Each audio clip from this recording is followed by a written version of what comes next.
Considerado um dos mais originais pensadores contemporâneos nessa área, AMIT GOSWAMI também já causou polêmica nos meios acadêmicos e até foi alvo de críticas por suas ideias de estabelecer uma ponte entre a ciência e a espiritualidade. GOSWAMI é apontado como um caso pouco comum de cientista transformado por seu próprio trabalho. Na metade da carreira, questionou a visão materialista da ciência, mudou seu foco de pesquisa e passou a produzir estudos unindo o conhecimento de tradições místicas com a exploração científica. Em suas teorias, GOSWAMI procura demonstrar que o universo é matematicamente inconsistente sem a existência de um conjunto superior, no caso, Deus. E considera que com o desenvolvimento dos estudos nesta área, Deus será cada vez mais objeto de ciência e não mais de religião. Aposentado como professor de física da Universidade de Oregon desde 2003, AMIT GOSWAMI dedica-se atualmente a fazer palestras pelo mundo e também dá aulas sobre ciência e vida espiritual em entidades e institutos dedicados a estudos religiosos e filosóficos nos Estados Unidos, Portugal e também no Brasil. Para entrevistar o físico indiano AMIT GOSWAMI, nós convidamos o jornalista Ulisses Capozoli, que é o editor da Scientific America. Maurício Tufani, jornalista e assessor de comunicação da Unesp, a Universidade Estadual Paulista. E é também jornalista Mirna Griches, jornalista e colaboradora da revista Época Negócio. Laís Wöllner, doutora em Física Quântica, professora de Tai Chi Chuan e crítica de arte. Oswaldo Pessoa Júnior, professor de Filosofia da Ciência da Universidade de São Paulo. E a jornalista Mônica Teixeira, diretora de redação do Inovação da Unicamp, Universidade de Campinas, e assessora do Núcleo de Educação da Fundação Padre Anchieta. Temos também a participação do cartunista Paulo Caruso, registrando em seus desenhos os momentos e flagrantes do programa Roda Viva. O Roda Viva é retransmitido e transmitido em todo o país, numa rede nacional de TV, e como o programa de hoje está sendo gravado, não podemos contar com a participação dos telespectadores como acontece aqui normalmente. Mas você pode sempre mandar sua crítica, sugestão ou comentário através da internet. É só você entrar no nosso site, que é o tvcultura.com.br/Roda Viva e mandar aí o seu e-mail. Professor AMIT GOSWAMI, thank you for coming Roda Viva. It is very good to be here. A minha primeira pergunta, professor AMIT, o que é a morte? What is death? Death is the cessation of consciousness, collapsing quantum possibilities into actual events of experience. That is the technical definition of death. So this is interesting because in quantum physics, all objects are possibilities. So in fact, moment to moment, including our body and brain, moment to moment, we collapse these possibilities into the actual events that we experience as our body, as our brain. When we lose that capacity of converting the possibilities into actual events, we die. But notice what is happening. The possibilities go on. Of course, some of these possibilities are material possibilities. Those possibilities will disintegrate in the sense that the structure will gradually disappear, the memory will gradually disappear, bodies disintegrate. But beside the material, we also have subtle components, such as our mind, such as the vital, such as the even beyond the mind and the vital supramental archetypes that we also are. Those bodies are subtle. They don't have any structure. They can continue beyond our death. That's the concept of survival after death. Posso fazer uma primeira questão? Ulisses Capozoli. Professor, o senhor faz uma interação muito bonita, e eu quero confessar a minha simpatia por ela, entre o monismo idealista e o realismo materialista. De qualquer forma, a revolução científica do século XVII está por trás do realismo materialista. Ela produz telefones, produz carros, produz automóveis, produz a televisão. É muito difícil a gente sensibilizar as pessoas para uma outra perspectiva, essa, por exemplo, do monismo idealista. Quem são, na opinião do senhor, os interlocutores capazes de receber esse novo paradigma e ajudá-lo a ampliar? São pesquisadores científicos, intelectuais? Que tipo de gente é mais sensível a essa outra abordagem? Well, this is a good question. My feeling and my experience is actually scientists, the hard scientists, have more difficulty with consciousness, and the idea that consciousness is the ground of being is a better answer to some of the problems that materialism cannot address. Then scientists are more difficult to understand this than ordinary people. So actually people from all walks of life, business people, engineers actually, medical doctors, psychologists, they have a better time, easier time than physicists and chemists and biologists, the hard scientists. This is to be expected because as Richard Feynman once said, the great physicist, once said that scientists must put themselves into the straitjacket of materialism. Otherwise, we cannot do science. This concept is very deep in the hard scientists. Of course, as soon as you deal with quantum measurement and how quantum possibilities become actual events of experience, you've got to posit consciousness. There's just no way out. This is the only paradox-free explanation, interpretation of quantum physics that can be given. So we accept monistic idealism, but we at the same time we find that in its own domain, materialist philosophy and its consequences are all okay. Nothing is negated. So what we have done is expanded our science into new domain of experiences that the old science just cannot address. And so everybody really should welcome it instead of being antagonistic to it. Professor, o senhor se tornou muito famoso depois que o filme What a Blip foi feito inspirado no seu livro Universo Autoconsciente. Eu queria que o senhor me falasse sobre a questão da intenção. Como que a intenção, quer dizer, a colocação que o senhor faz de que o observador é responsável pela mudança que acontece na realidade, pelas alterações na realidade, e isso está se transformando num movimento mundial. As pessoas estão começando a usar isso em vários sentidos e até erroneamente. Queria que o senhor comentasse sobre esses filmes, O Segredo e o Quem Somos Nós, que foi o nome brasileiro do filme What a Blip. Como que o senhor vê a intenção? Como que o senhor explica isso? Thank you for this wonderful question. So intentions are very basic in quantum physics because we have already posited the idea that consciousness is the ground of being in which quantum possibilities exist, and consciousness chooses from these possibilities one facet, and that facet becomes actual event of conscious experience. So what is this consciousness? Our common sense says that it is us, our ego, ordinary state of our consciousness, and that's where we choose. And many people indeed jumped onto that idea when a physicist coined the phrase, we choose our own reality. Sounds wonderful, so people started choosing motor cars and big houses and started intending that kind of thing. The movie Secret actually propagates this even in the year of 2006, 2007.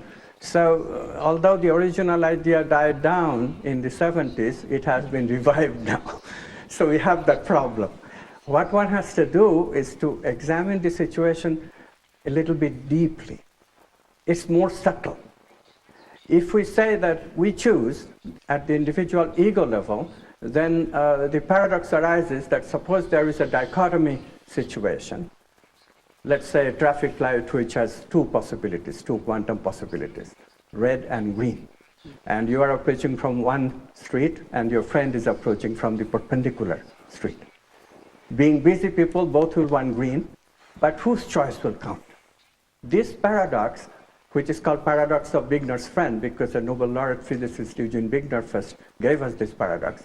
This paradox is not easily solvable, because if you say, well, okay, your choice is the one that counts, you will be called solipsistic. Now that's okay, but your friend will also think the same way, that she is the head honcho of the universe and not you. Paradox is just shifted from who gets to choose to who gets to the head honcho of the universe. In this way, this paradox really thwarted all effort to bring consciousness into physics for several decades, until Ludwig Voss in Australia, myself in Oregon, and Casey Blood in Rutgers, New Jersey, all came up with the same solution, which is very strange, very uncommon sense, and very mystical, which is the idea that choice happens at the level of a non-ordinary state of consciousness, of cosmic unity, where all of us are interconnected. This interconnection of consciousness, or consciousness being an interconnectedness that transcends space and time and does not require connection through signals, is new, and only quantum physics has it.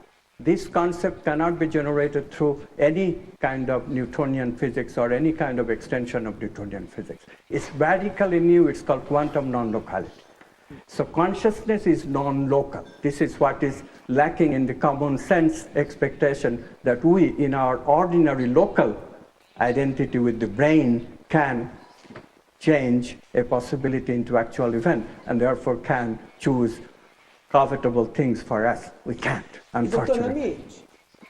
Doutor Amit, é possível medir esse fenômeno do qual o senhor está falando? Porque a física é sobre medir, não é?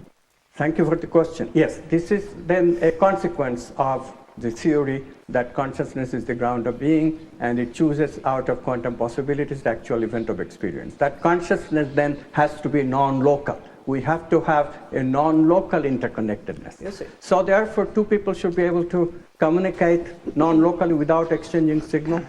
Now, it should also be, to make it credible, it better be a brain phenomenon that gets transferred to another brain. And indeed, this was what was verified by Jacobo Greenberg, a neurophysiologist at the University of Mexico, who let two people meditate together with the intention that they communicate directly without signals. And they were indeed, after a brief meditation period, they were separated, put in separate Faraday cages, electromagnetically impervious chambers. Their brains were connected with EEG machines, electroencephalogram. And then one subject, and only one subject, was shown a series of light flashes. So this subject's brain has all kinds of electrical activity in response to the light flashes. E essa atividade elétrica foi medida? And then that could be measured in the EEG machine connected to the brain, what is normally called brain wave. And from that, an evoked potential is extracted. Mm-hmm. What is amazing and defies any kind of local common sense explanation is that the other subject, who does not see any light flashes, other subject's EEG connected to the other subject's brain also shows a potential which is virtually the same in intensity, in strength, and even the phase overlap is fully 71% in one particular case, 75% in another case, 67% in another case. In other words, it's substantial always. So what is then the consequence, the conclusion of the experiment is that the electrical activity from a brain is being transferred to another brain without any electrical connection or contact. E há outras medidas desse fenômeno? Há outros cientistas trabalhando nisso, Dr. Amit? So after Jacobo Greenberg did this at the University of Mexico in 1993-94, Peter Fenwick verified the same thing with slightly different arrangement in his laboratory in London.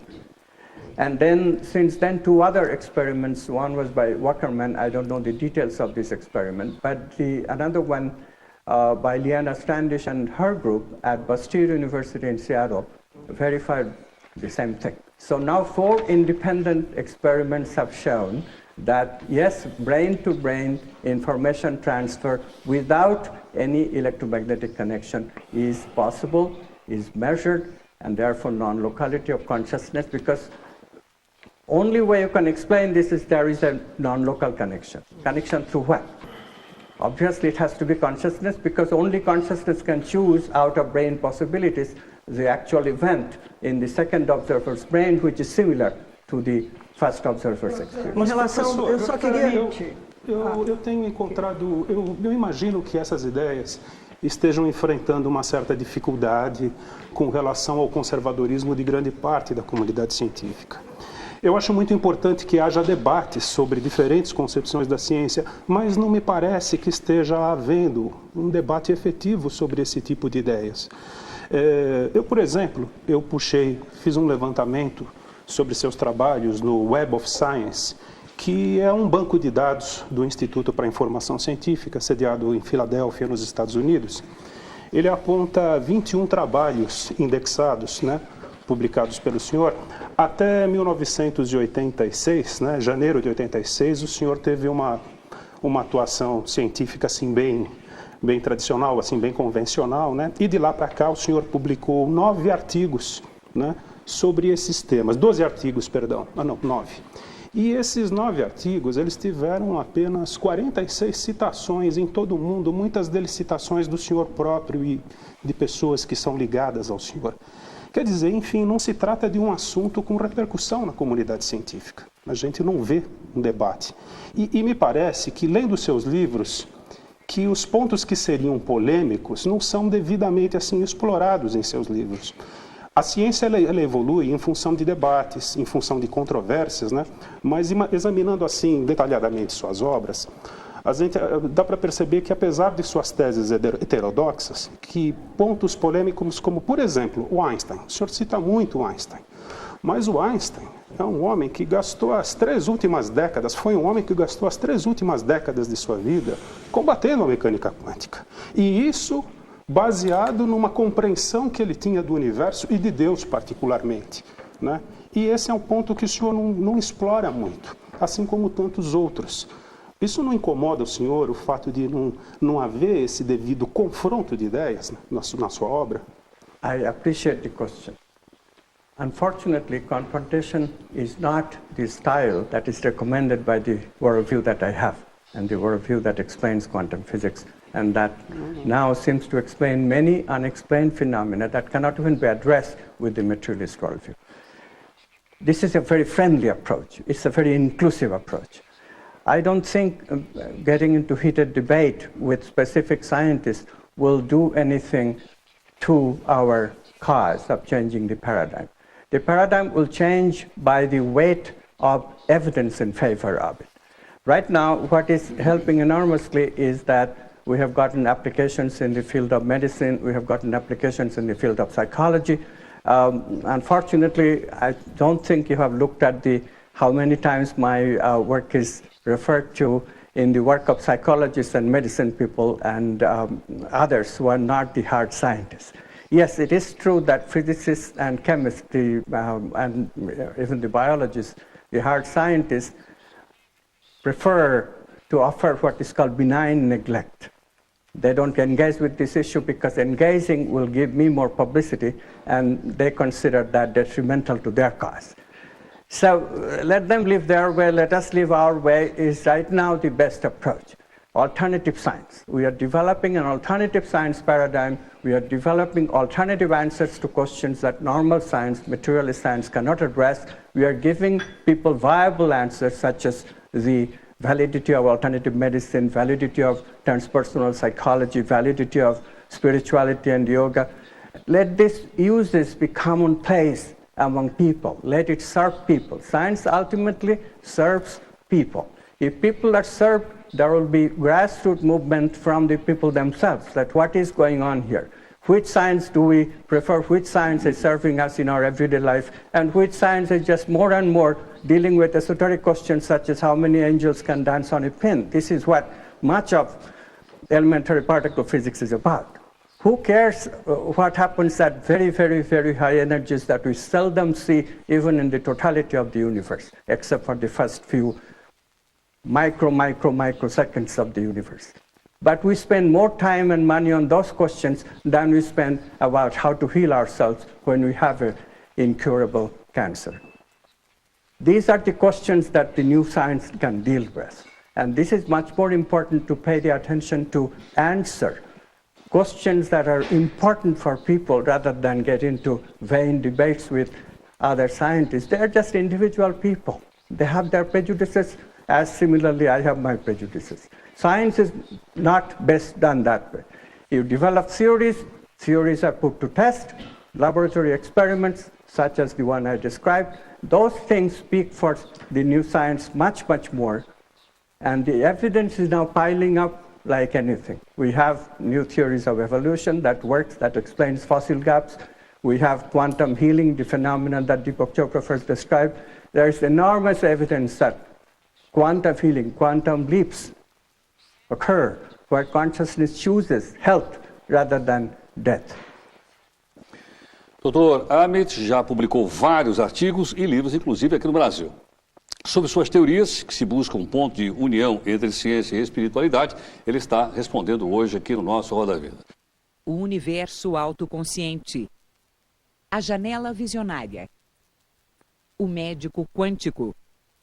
A física da alma.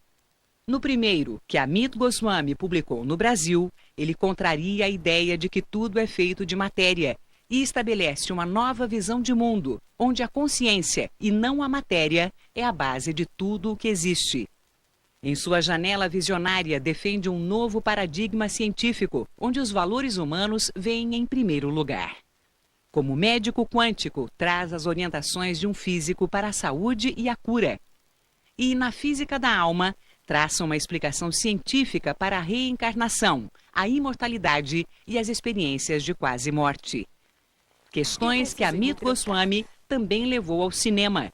Junto com outros nomes da ciência, falou de suas ideias no filme Quem Somos Nós, que teve uma segunda parte depois. Quem Somos Nós? Uma nova evolução. Os dois filmes misturam ficção e documentário e procuram mostrar que a realidade, da forma como é percebida pelas pessoas em geral, é ilusória. GOSWAMI diz que realidade é algo que nós mesmos criamos e, portanto, podemos mudar. Os filmes foram um sucesso de bilheteria nos Estados Unidos e Canadá.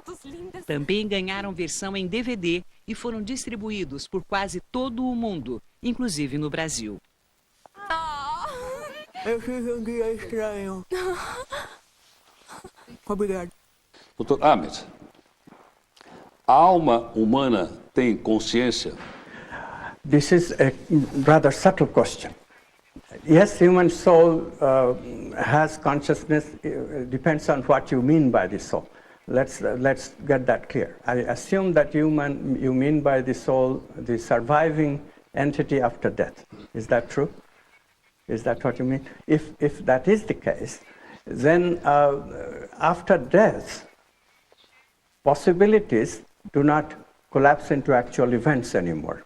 So what happens is that everything goes into what we call unconscious, at the level of possibility. Yes, consciousness is there and possibility is there, but there is no ongoing conversion of the possibilities into actual events. So is the soul conscious? Yes, certainly, consciousness is there. But soul is just a possibility or a bundle of possibilities within consciousness. E quais são as manifestações físicas da alma, ou então disso que o senhor disse na resposta da primeira pergunta do Heródoto a respeito da morte, que é essa perenização de interações quânticas após a cessação da consciência? Quais são as medidas físicas? Porque eu vou insistir, a física é sobre medir fenômenos, né? Yes. So how could we find a measurement phenomenon that verifies that yes, there is survival of possibilities? So let me finish the theory. The theory says not only possibilities survive, but a certain way of modification of the possibilities also survive. These modifications happen because when we live our day-to-day life, our memories that are gathered in the brain is coupled to how the mind works, one of the components of the subtle body. So mind, the way mind functions is modified. This is how we develop an individual character, an individuality. And it is these modifications of the mind, modification of the mind and subtle body as a whole, that then survives the death. So if we can show that yes,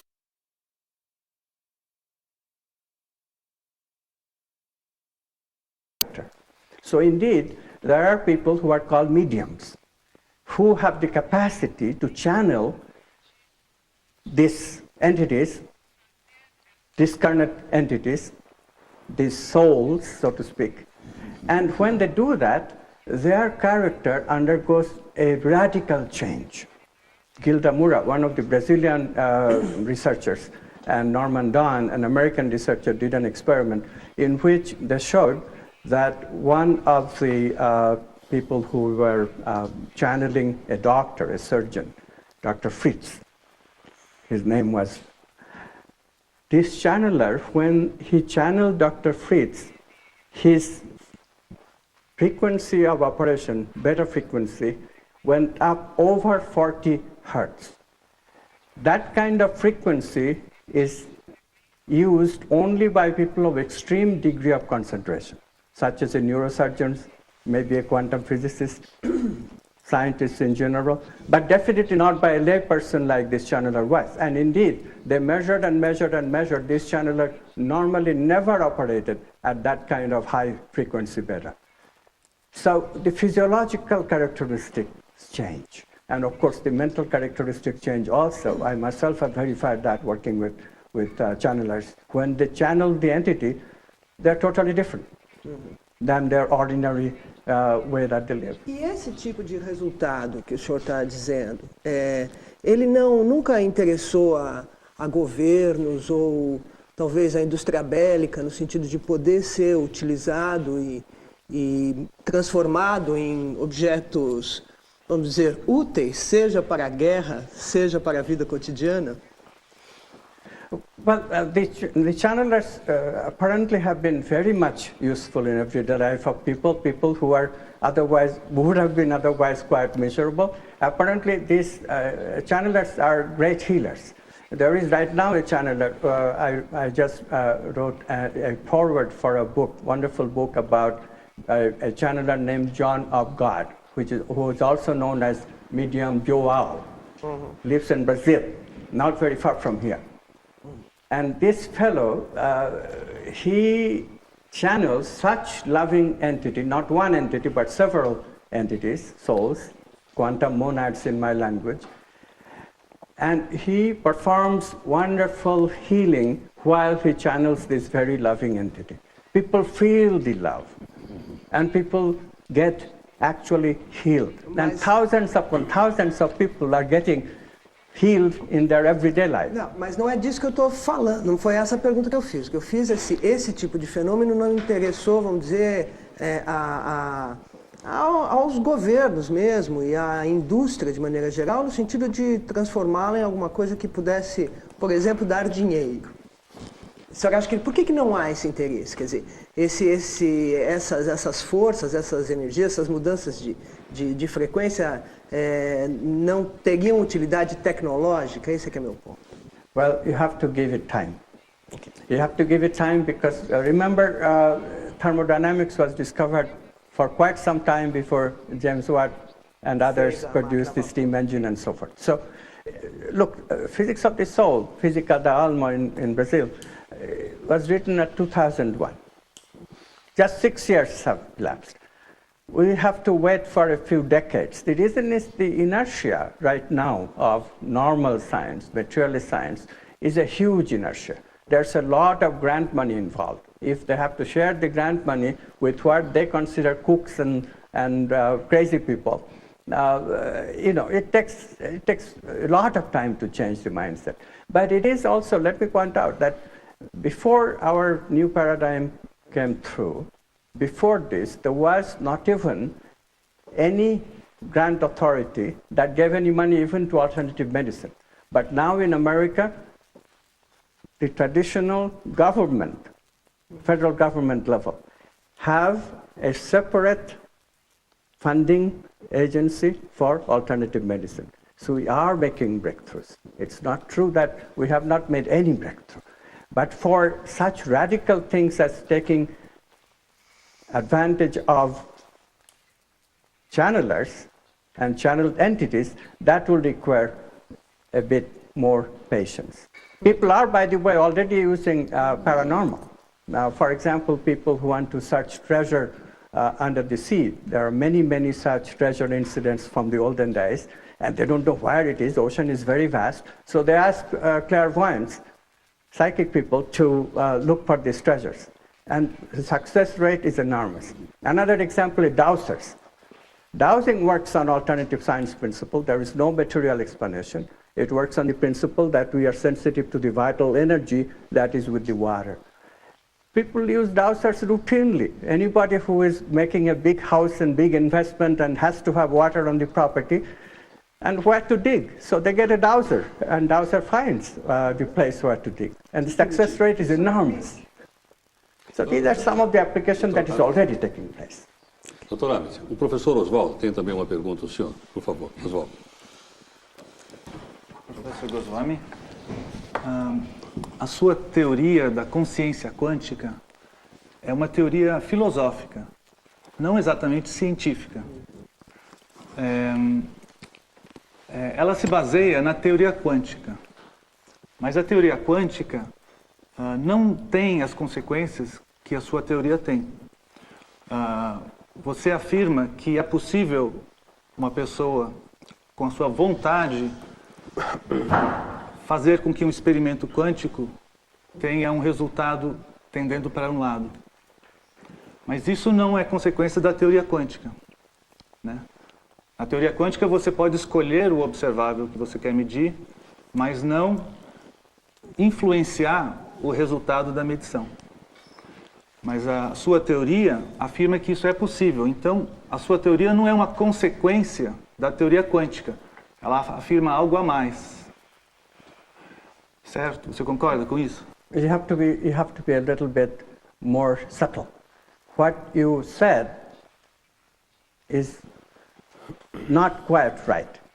First of all theories, if they are not mathematical, cannot be denied that they are theories. Philosophy is also theory. For example, in biology and psychology, there is no mathematical theory. Darwin's theory is not a mathematical theory. So do we say that Darwin's theory is not a theory of science? We don't. So just because my theory is not mathematical, don't say that it is philosophy. It is also theory. Why is it theory? The difference between theory and philosophy, sorry I'm giving you a short lesson, but the difference of theory and philosophy should be very clear. A philosophical idea need not have any experimentally verifiable consequence. A theoretical idea of science, on the other hand, must have an experimentally verifiable consequence. It must be able to guide future research. My work passes this test in flying colors. There is a prediction. I already have told you that the prediction has verified by 4 different independent experiments, and it has guided the work of transpersonal psychologists, work of alternative healing, work on evolution, not only mine, but other people too. So it is already guiding research in science, for which this idea of individual choice is meaningful. It is true what you say about physics and chemistry. When you work with many, many particles and many, many events, all we need is probabilities, and quantum mathematics calculate those probabilities very well. One does not have to address the quantum measurement in a single measurement. That issue does not even arise for ordinary experiments that verify quantum physics in the laboratory. So as far as physics and chemistry is concerned, there is hardly any application of these ideas.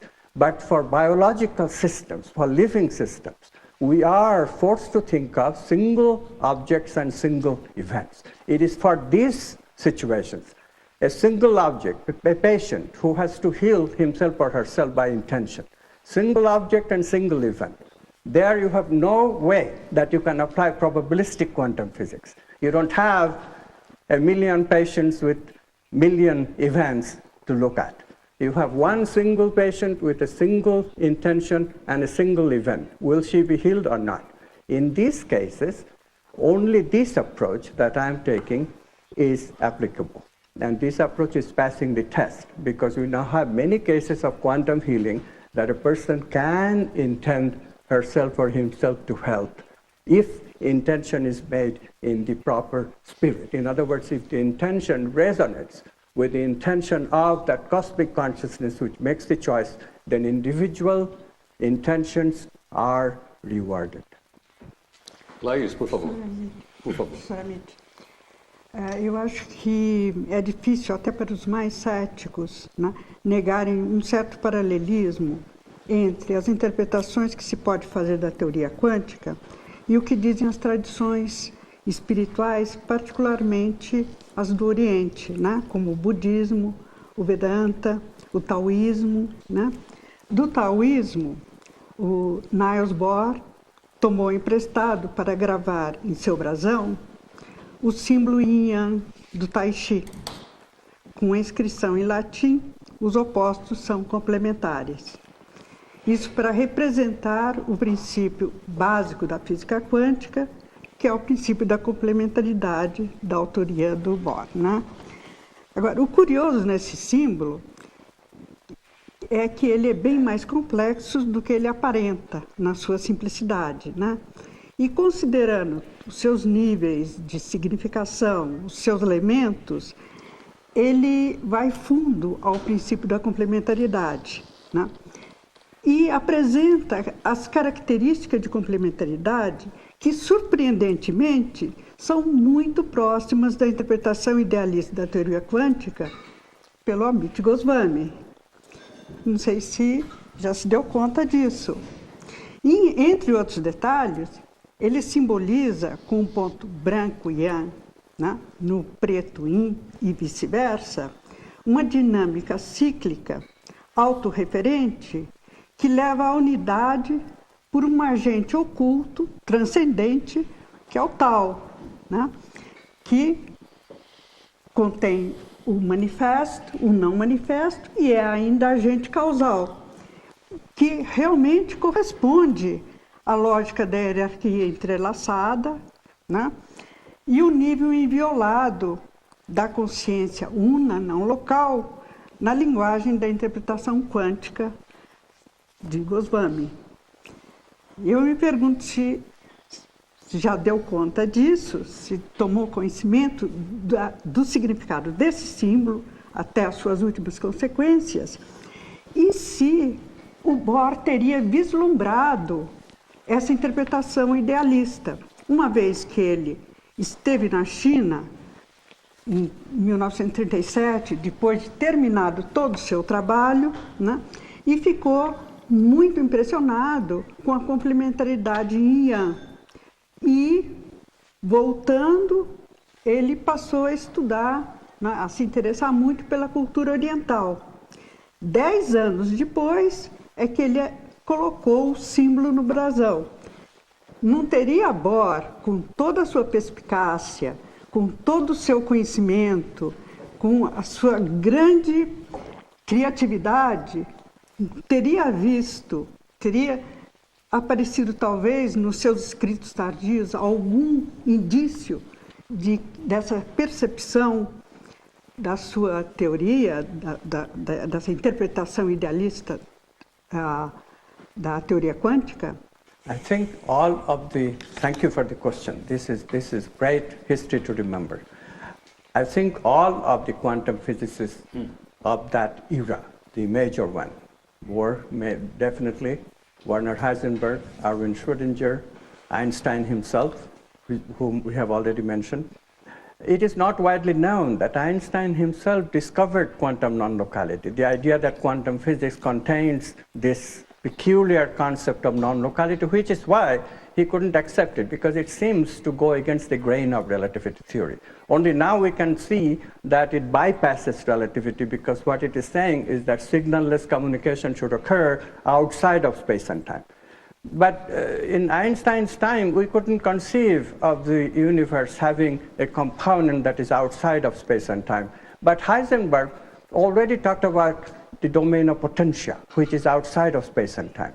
Einstein just couldn't grasp it at that time and could not believe in quantum non-locality. Now, quantum non-locality is verified in the physics laboratory in 1982, and of course for the humans that I already described in 1993-94. So it is then experiments that made all this quantum magic come to life Before that, it would have been very difficult for these people, although they suspected that philosophy of physics is due for a very great paradigm shift. They all suspected it. Schrödinger even declared, I am this whole world, cosmic consciousness, but not in connection with his work. What is his work? His work bogged down to the paradox of Schrödinger's cat, which he never could himself solve. Only von Neumann recognized that, yes, consciousness is the solution, but he could not rise above a dualistic theory of consciousness. He was not radical enough to recognize that consciousness is the ground of being.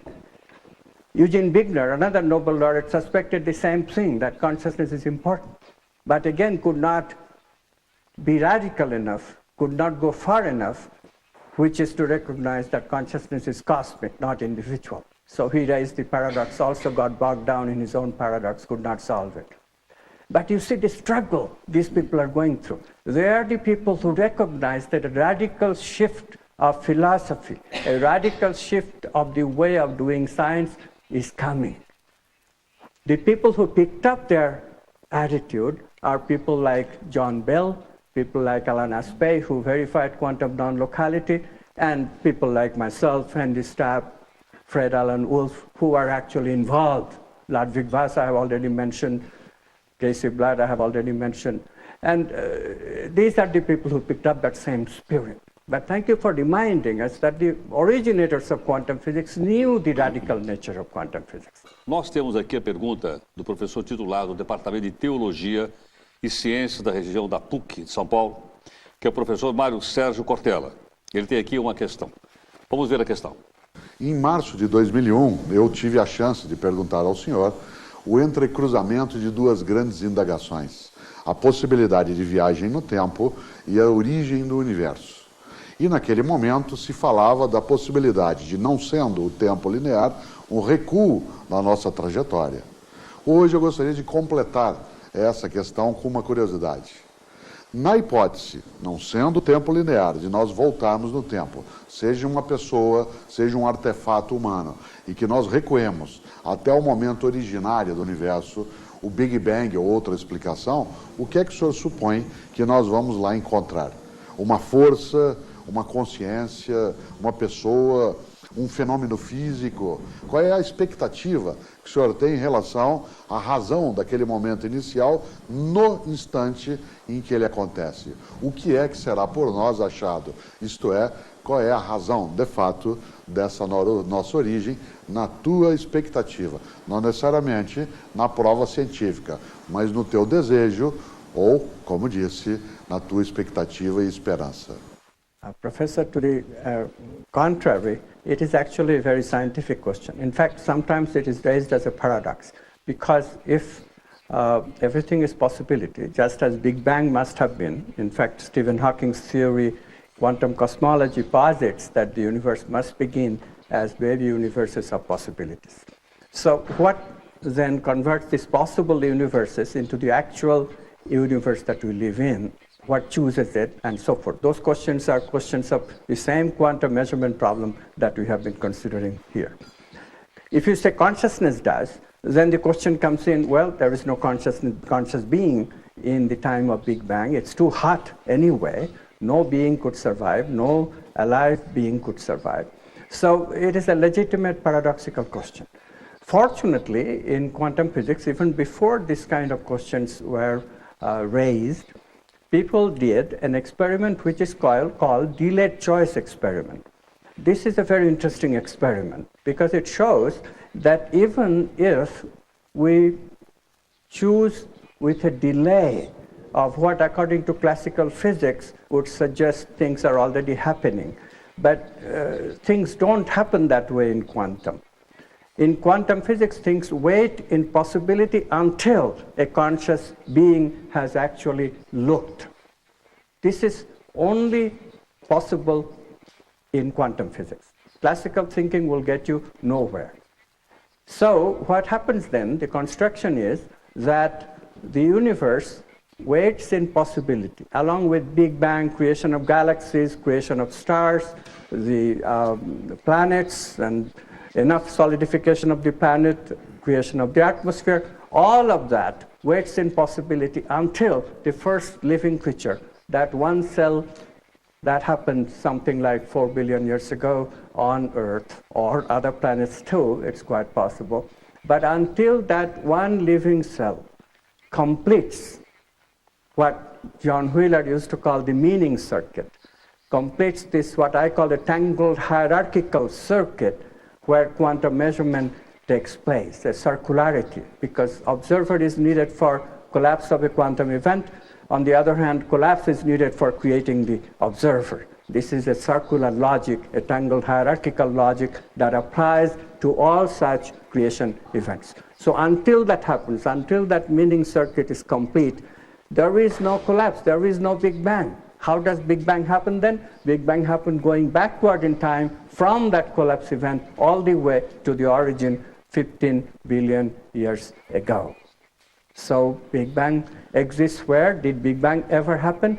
Big Bang happened only figuratively speaking in our memories. So how do we know that Big Bang happened? Of course, memories of Big Bang event, namely cosmic microwave radiation, that can be observed, and that is what we observe. We have to reconstruct events like this in terms of quantum physics. When you do that, then there is no paradox anymore. Ulisses, por favor. Ulisses tem uma pergunta a fazer, pode fazer, Ulisses. Eu queria voltar nessa questão controvertida, evidentemente, que é a da morte. O senhor fala nos seus livros, professor, do livro tibetano dos mortos. Todo aquele conhecimento do livro tibetano dos mortos, até onde eu sei, tem sido, ao menos parcialmente, corroborado com as experiências de quase-morte, EQM. A construção, todo o conhecimento do livro tibetano dos mortos não foi feita à base de medida ou de peso. Eu pergunto, inclusive, se é possível, se faz sentido a gente pensar na nona sinfonia ou na Pietà, medindo e pesando. Evidentemente que são coisas da criatividade humana. O peso e a medida tem muito a ver com o realismo materialista. A sua proposição, eu acho que é numa outra direção. O que do livro tibetano dos mortos tem sido corroborado por essas abordagens que o senhor tem feito na área de mecânica quântica? Aquilo tudo era besteira ou nós temos uma estética, temos uma construção que faz sentido? Well, it turns out that when you reconstruct the soul in the way that I already suggested, that namely the character of a person that survives the death and the character stays in the mathematics that is involved with producing that character. And if a person in the future uses the same mathematics, then that person could be called a reincarnation of this person who is dying. So if you construct the event this way, then indeed you can construct a whole pathway. This delayed choice experiment that I just mentioned is very useful. So after death, possibilities cannot collapse. There is no actual event. There you are completely right. But at the moment of the birth of the following incarnation, there will be a collapse event. In that collapse event, the entire pathway of events that Tibetan Book of the Dead describes, that entire pathway of events will take place. Did they actually take place? We cannot say, because only memories of that, just as the Big Bang only shows in its memories. We never really can ever verify Big Bang. Only memories will show. Similarly, just memories will stay. Memories will stay where? In the newborn baby's memory. So can we ever retrieve it? It turns out that psychologists, very powerful psychologists like Stan Grof, they have devised methods. Stan Grof's method is called holotropic breathing, a very intense way of breathing that takes people in altered states of consciousness in which they can regress. They can regress even to the birth canal. It's amazing. And in that regress state, they are told to make statements, and they make statements as they remember them.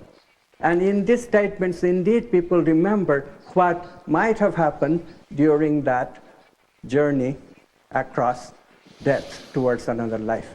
And they say things like, I chose my parents, I chose my sex, I chose what I'm going to do with this life. So that suggests that indeed it's verifiable. If what happens during that sojourn through outside of space and time is not completely unverifiable, although we have to be very patient, work with many, many subjects and many, many events to construct the specific answers to Tibetan Book of the Dead.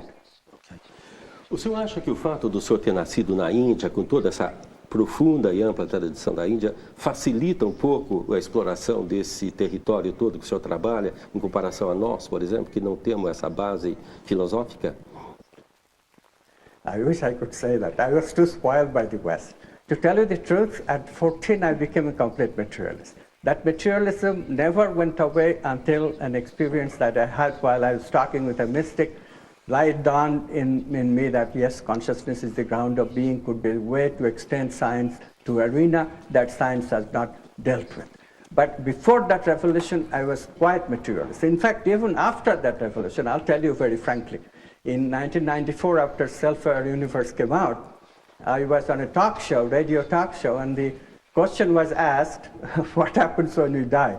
And I was totally dumbfounded. I did not know how to answer it. I did not want to deal with question of death, and I did not want to deal with reincarnation. These things were unheard of, unbelievable in a physicist's vocabulary, in a physicist's thinking process. A series of events took place that took me into the researching of the physics of the soul. Like I had a dream. In the dream, I heard the words, Tibetan Book of the Dead is correct, it's your job to prove it. Things like that took place. And because of it, here I am, having a well-defined, well-researched subject like physics of the soul. But I was a materialist. There's no way that we can grow up in this culture and do physics, which I did with gusto for many years, without becoming a materialist. Professor GOSWAMI, eu gostaria de retomar a questão levantada pela Mirna sobre os dois filmes, O Quem Somos Nós e O Segredo. O que me incomoda muito no argumento desses dois filmes é justamente o que os fez ser amplamente comemorados e aplaudidos pelos entusiastas de um novo tipo de estratégia de comunicação voltada para o convencimento em grande escala, que é o chamado marketing viral marketing, que consiste em trabalhar agressivamente com mensagens aglutinadoras de crenças amplamente disseminadas, deixando de lado tudo que poderia entrar em contradição com elas. E isso tem muito pouco a ver com debate e tem muito pouco a ver também com divulgação séria, deixar, né, essas coisas de lado. E certamente os filmes devem estar dando muito lucro, né, para quem os elaborou, né, enfim, caindo em outro lado do materialismo, né? Isso não incomoda o senhor, esse vínculo, né? Well, isn't every movie made with some kind of message to give? And consider how many more movies give you the materialist message. We forget that oftentimes.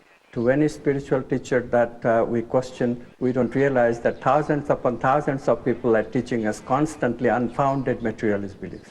I saw in the first grade book of a school, I saw the statement, everything is made of matter. Now show me where the proof is that everything is made of matter. It has never been proven that mind is made of matter. Never has been proven that consciousness is made of matter. These are wild theories of materialist ilk. And we accept those things without even questioning. Richard Feynman in his book wrote everything is made of matter without an iota of proof. Yes, every material thing is made of matter. Every material experience is made of matter. But nobody has ever shown for mental experience or vital experience of feeling or intuition that is made of matter. So you have to be very careful here. Okay, these movies are not necessarily even agreeing with the message, complete message of quantum physics as I see it.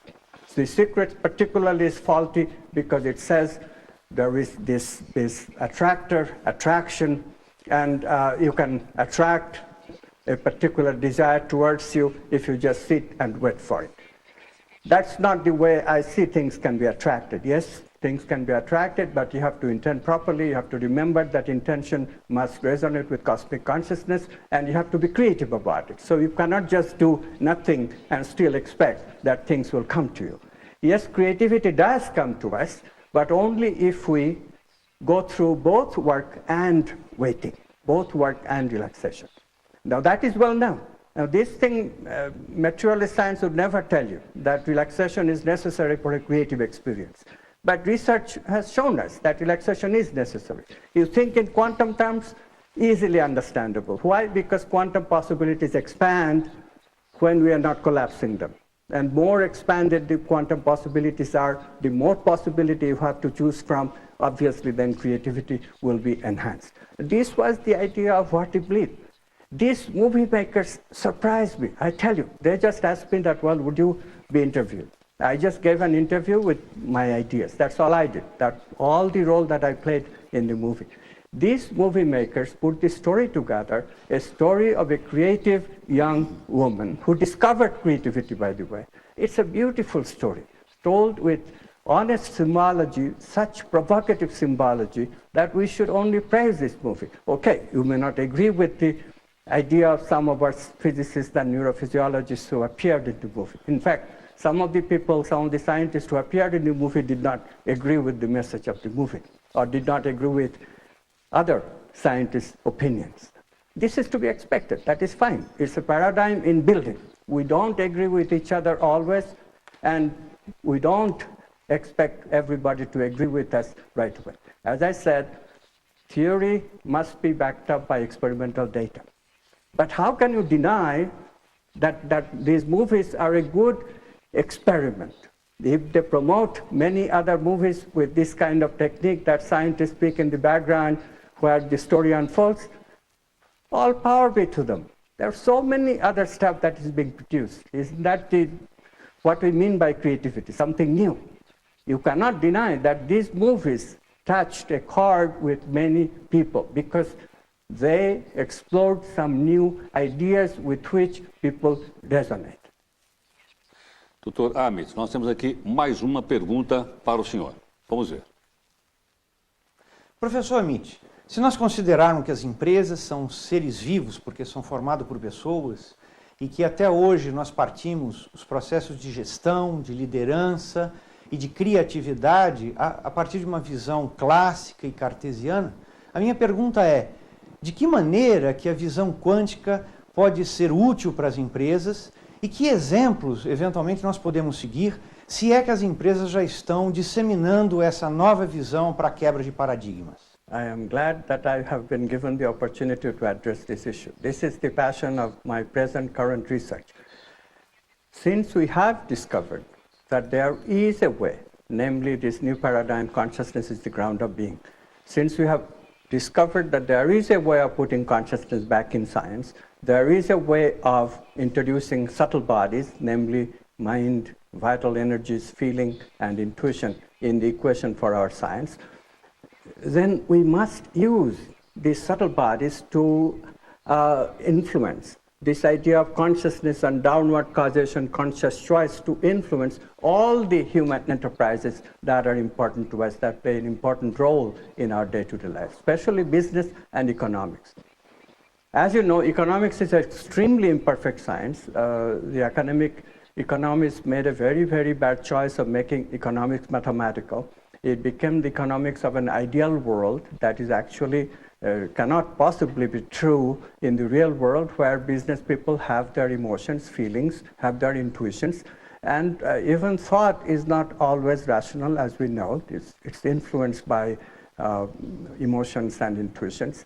So this has not been taken into account in academic economics. So I'm proposing that we change economics. Capitalism itself is a very good idea, completely conducive to the idea of consciousness. In fact, capitalism made meaning processing available to a lot more people than it was available before capitalism came along. So capitalism is completely consistent with the evolution of consciousness.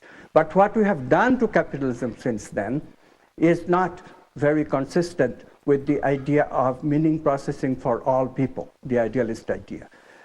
Where have we gone wrong? Of course, we can also see that even Adam Smith's capitalism has some crucial flaws in it. The business cycle, the boom and bust. People cannot live with boom and bust because bust hurts people. So what is the solution to that? All the solutions we have proposed so far, to a main principal one being Keynesian economics, which puts money in people's pocket in terms of government jobs and then consumers recover the economy, or the supply side where you put money supply into the pockets of rich people, but demand is not affected, so inflation is not produced. These ideas have worked to some extent, no denying that, but the boom and bust cycle is still not eliminated. What I have suggested is that if we introduce the subtle bodies, if we introduce subtle bodies as a component of the economy, production and consumption, you produce subtle energies, such as vital energies, actively. Can it be produced? Yes, it can be produced. There are people, as Abraham Maslow's research showed a long time ago, who live in constant, wonderful, positive energies of love and so forth. Therefore, these people could be part of businesses. These people could be employed by government. These people could be a segment of the economy during the time of recession. This would absorb the cushion that we need for businesses to recover, because it is a fact that if people are satisfied, then their material needs are reduced. Doutor Amit, o senhor disse agora há pouco que era materialista e deixou de ser materialista. Agora o senhor acredita em Deus? A física quântica é capaz de explicar a existência de Deus? Yes, I believe in God, but you have to qualify this statement, and I must, because materialists constantly attack a populist picture of God, and it is not that picture of God that new science is supporting.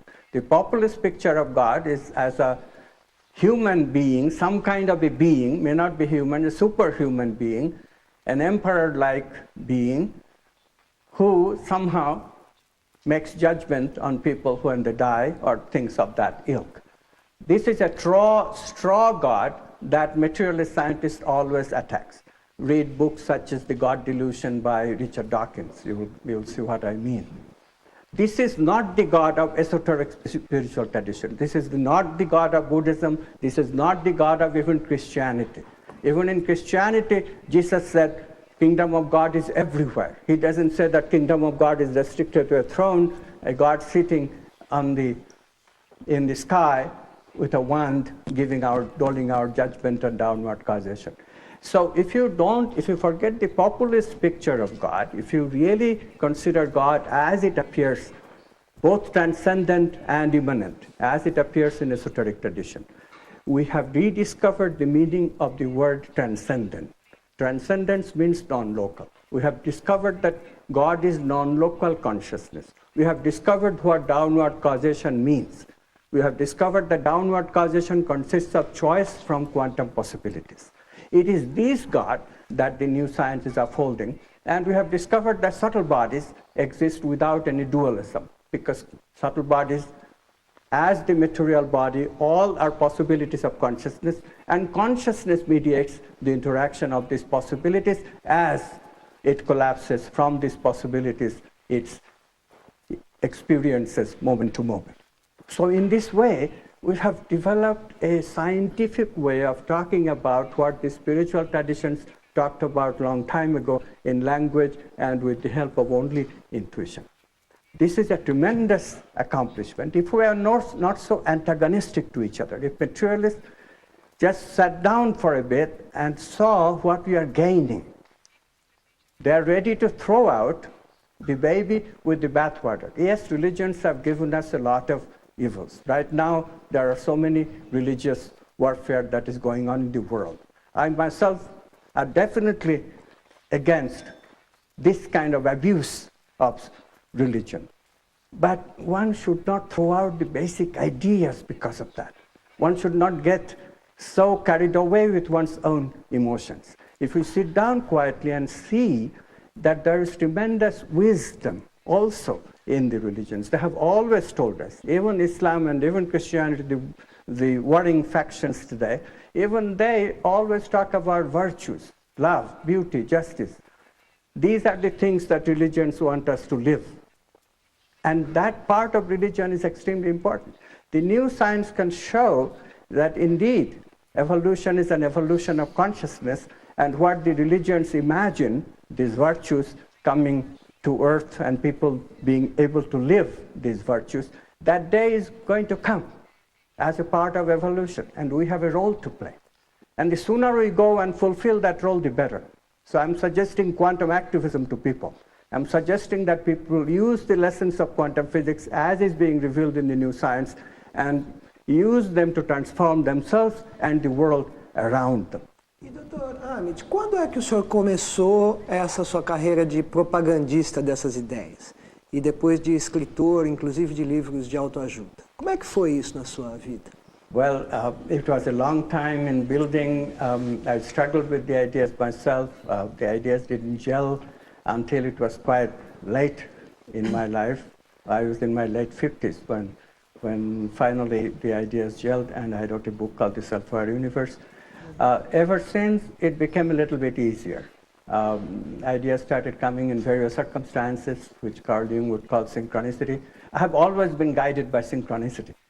I have never gotten into any field just by my will or some other kind of motivation. Obviously, nobody who does science in the alternative science has any motivation about money. You cannot get any money doing this kind of thing. So that was never part of the motivation. But it is very strange that synchronicities always happen to pull me towards a particular subject.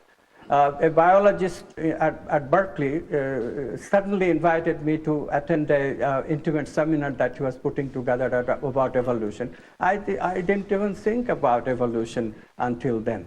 All of a sudden, he forced me to think about evolution. So that's how the work on biological evolution took place. It's like that. I already shared with you how I got into the researching the soul. The economic thing is the latest interesting thing. There's an organization called World Business Academy. I got a call from its president one day, and he said, Amit, I want you to become a fellow of this business academy. I said, Rinaldo, I don't know anything about business. I don't know anything even about economics. So why do you want me? He said, no, but you have something to say about the worldview. And we in business need to see the consequence of this worldview to businesses, just as the question I was asked just now. So I said, okay, and what's the condition? You have to contribute once in a while.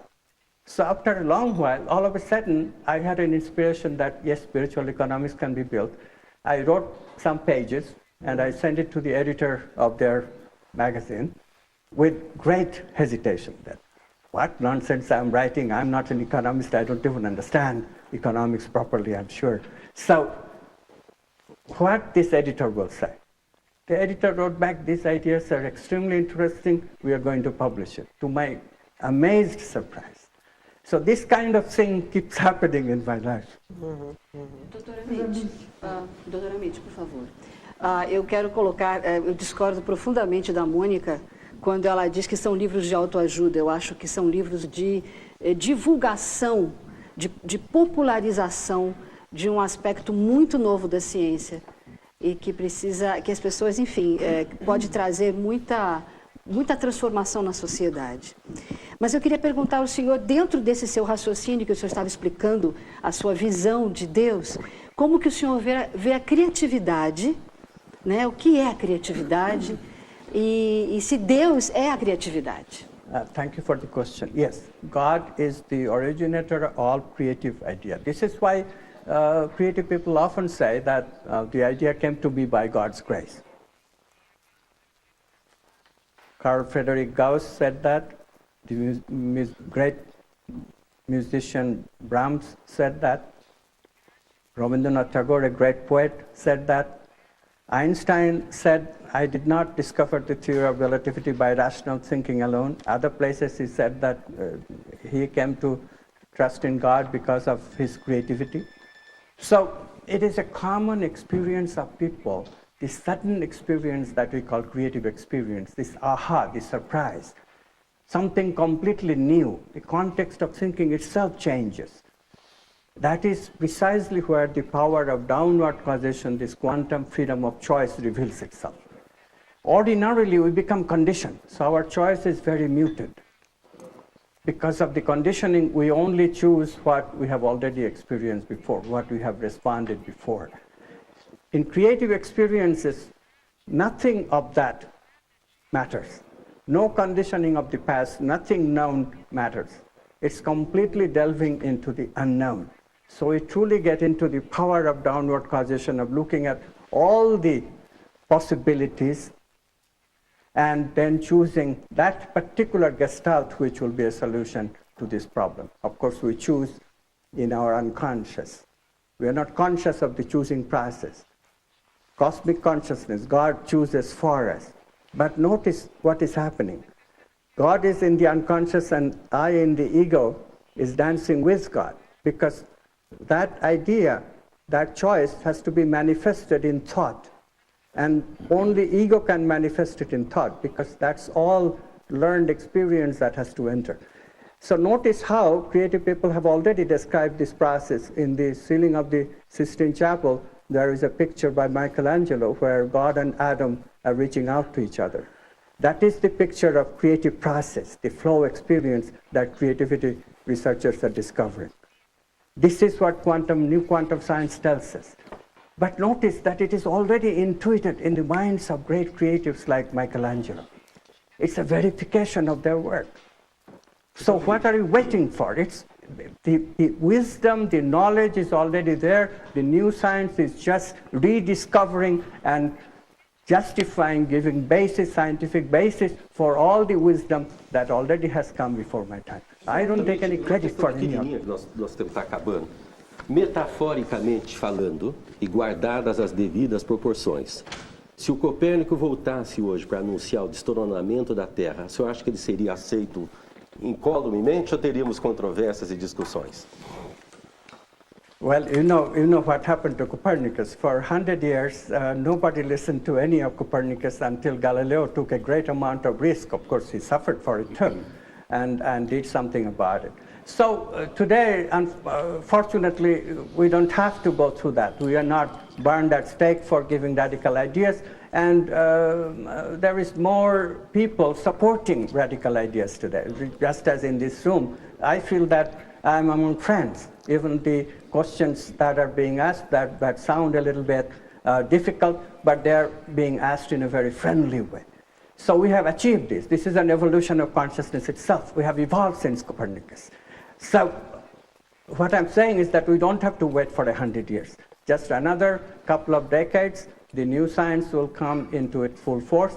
Right now, all we are asking is that call it alternative science, just as we are calling alternative methods of medicine, transpersonal psychology, and alternative psychology. Similarly, let an alternative biology develop. It already is given, that name has already been given by many developmental biologists who don't believe in Darwinism, who believe that development is important in Darwinism, which is what my theory also says.